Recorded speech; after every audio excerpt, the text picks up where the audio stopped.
नमस्कार, आप देख रहे हैं द बिहार ऑफ मैं आदेशपुरी। चर्चा करेंगे हम इस वीडियो में उस इलाके का, देश के उस हिस्से का जिसे 2014 से पहले एक तरह से अपना नहीं माना गया, इग्नोर किया गया। ये ऐसा इलाका है जहां के लोग जब दिल्ली आते थे तो कहते थे भारत जा रहे हैं, इंडिया जा रहे हैं। 70 दिन 100 दिन का लॉकडाउन चलता था, सड़कें बंद रहती थी और जरूरी जो सामान है वो भी नहीं पहुंच पाता था। लेकिन 2014 के बाद, आपको बता दें, 2014 के बाद ऐसी परिस्थितियां बदली कि देश के प्रधानमंत्री और गृह मंत्री 10 सालों में 70 बार इस इलाके का दौरा कर चुके हैं।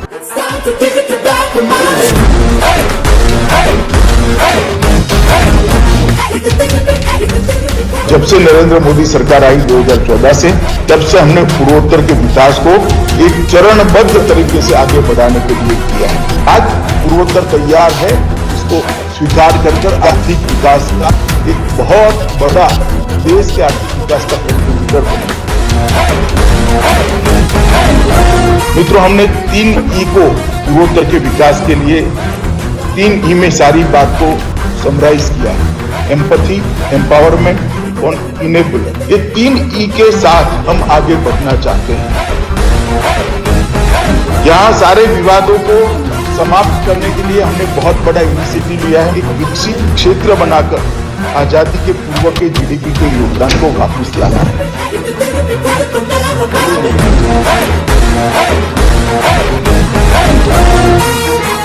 लेकिन 2014 से पहले शायद ही कोई प्रधानमंत्री, चाहे वो इंदिरा गांधी हो या राजीव गांधी हो, वहां पहुंची हो।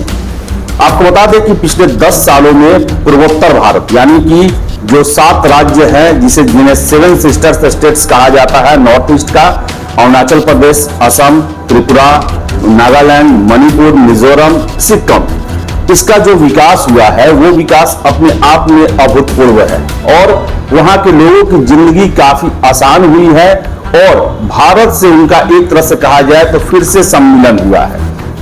आपको हम बता दें कि पिछले 10 सालों में जो काम हुए हैं वो काफी ऐतिहासिक रहे हैं। आप देख सकते हैं, ये नक्शा है जो आप देख रहे हैं, ये नॉर्थ ईस्ट का नक्शा है। ये हिंदुस्तान के उस हिस्से का भाग है जहां जाने में मंत्री और नेता छोड़िए, अधिकारी भी सोचते थे। मीडिया ने तो कभी इसका दर्द दिखाया ही नहीं। यूपी से लेकर बिहार और दिल्ली से लेकर बंगाल तक मीडिया वाले नाचते रहे, पर पूर्वोत्तर जाने की हिम्मत तभी जुटाते जब कुछ बड़ा होता। उन्हीं राज्यों के लिए दिल्ली में योजनाएं बनती थी पर वहां गरीबों तक पहुंचती नहीं थी। 10 साल पहले तक इन राज्यों में कई ऐसे गांव थे जहां मूलभूत सुविधाएं तक नहीं थी।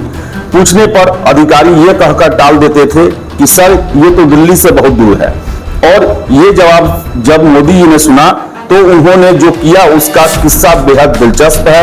असम, अरुणाचल प्रदेश, मणिपुर, मेघालय, मिजोरम, नागालैंड, त्रिपुरा और सिक्किम की फाइल प्रधानमंत्री नरेंद्र मोदी के टेबल पर जब जब पहुंचती है वो यही पूछते हैं कि ये इलाका विकास से इतना महरूम क्यों है। जब अधिकारी टाल मटोल करते हैं तो खुद मोर्चा संभाल लेते हैं। 10 सालों के कार्यकाल में 70 बार इन राज्यों का दौरा करने जाते हैं। अमित शाह के जिम्मे इन राज्यों के शांति व्यवस्था करने की होती है। वे अपने कार्यकाल में बड़े बड़े समझौते किए। 9 शांति और सीमा संबंधित समझौते अलग अलग राज्यों के पूरे नॉर्थ ईस्ट में हुए हैं। इसके कारण नॉर्थ ईस्ट के एक बड़े हिस्से में शांति की स्थापना हुई। 9000 से ज्यादा काडर ने सरेंडर किया है, तो 85% आसाम में से अब सपा को हटाया जा रहा है। भारत सरकार, आसाम सरकार और United Liberation Front of Assam ULFA, उसके बीच में ट्राई पार्टी समझौता हुआ है। आसाम के सभी हथियारी ग्रुपों की बात को यहीं पर समाप्त करने में हमें सफलता मिली।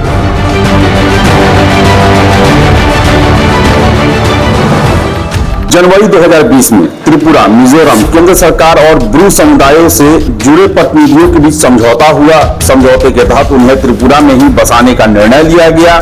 इसके लिए उन्हें हर जरूरी सुविधाएं सरकार की तरफ से मिलने की बात कही गई। असम के कार्बी आंगलोंग में सालों से अलग क्षेत्र की मांग उठ रही थी, जिसे लेकर शाह ने कई दौरे किए, उनसे बातचीत किए, समझौता करवाया, सैकड़ों लोगों ने सरेंडर किया और विकास के रास्ते खुले। नॉर्थ ईस्ट के अंदर पूरा एक प्रकार से जो उग्रवादी ग्रुप थे, इसके अंदर बहुत सारा समाधान कर हमने धीरे कर 8,000 से ज्यादा उग्रवादी ग्रुपों के लोगों को मेन स्ट्रीम में लाने में सफलता हुई। नॉर्थ ईस्ट पहली बार विकास का अनुभव कर रहा है। ये परिवर्तन जो है, मैं मानता हूं कि 2024 में कहीं कोई स्पर्धा नहीं है। देश एक तरफा मोदी जी के साथ आगे बढ़ रहा है।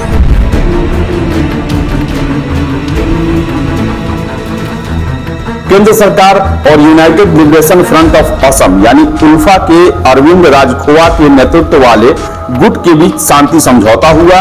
यह समझौता अपने आप में ऐतिहासिक बताया जा रहा है। उल्फा की हिंसाओं में 10,000 लोग मारे गए और अब इनके नेताओं ने संगठन भंग कर और मुख्य धारा में शामिल होने पर सहमति जताई है। असम और मेघालय ने मंगलवार को 12 में से 6 स्थानों पर अपने 5 दशक पुराने सीमा विवाद को सुलझाने के लिए एक समझौते पर हस्ताक्षर किए। इसके बाद केंद्रीय गृह मंत्री अमित शाह ने इसे पूर्वोत्तर के लिए ऐतिहासिक दिन करार दिया।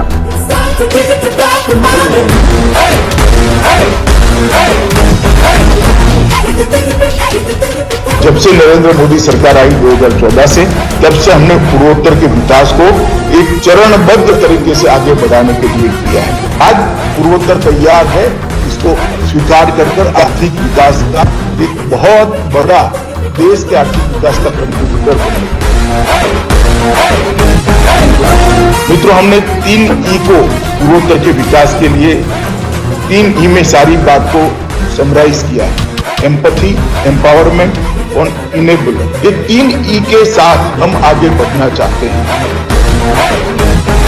यहाँ सारे विवादों को समाप्त करने के लिए हमने बहुत बड़ा इनिशिएटिव लिया है। एक विकसित क्षेत्र बनाकर आजादी के पूर्व के जीडीपी के योगदान को वापस लाना है।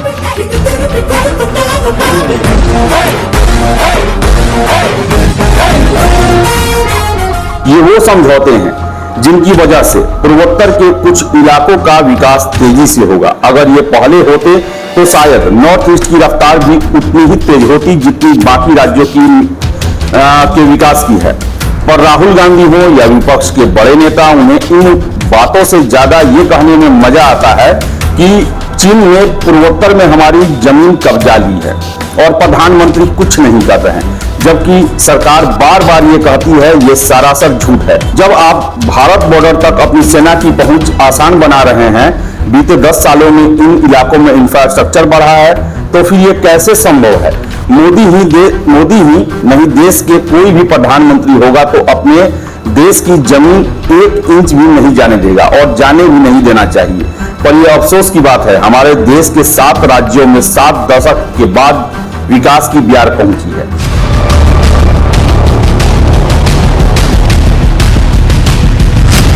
मैं आप लोगों को आज यहाँ पर 2014 के पहले के नागालैंड की याद दिलाना चाहता हूँ। यहाँ पर रक्तपात, गोलीबारी, बम धमाके, इंसर्जेंसी, इससे नागालैंड त्रस्त था।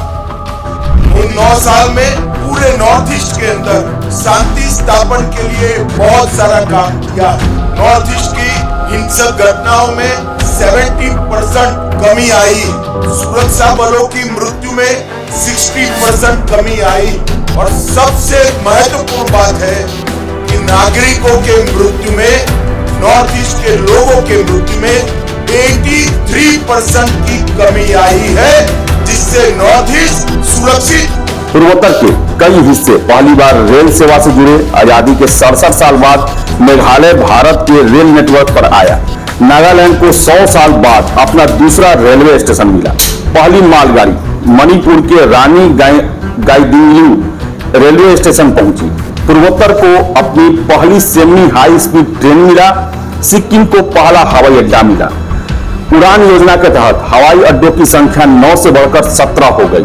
2014 से पहले पूर्वोत्तर में केवल 1 राष्ट्रीय जलमार्ग था, अब 5 जलमार्ग चालू हैं। यानी आप समझ लीजिए कि कैसे आपके इलाके के साथ सरकारें भेदभाव करती हैं, और इच्छा शक्ति होती है तो कैसे एक आदेश पर आपके इलाके की तकदीर बदल जाती है।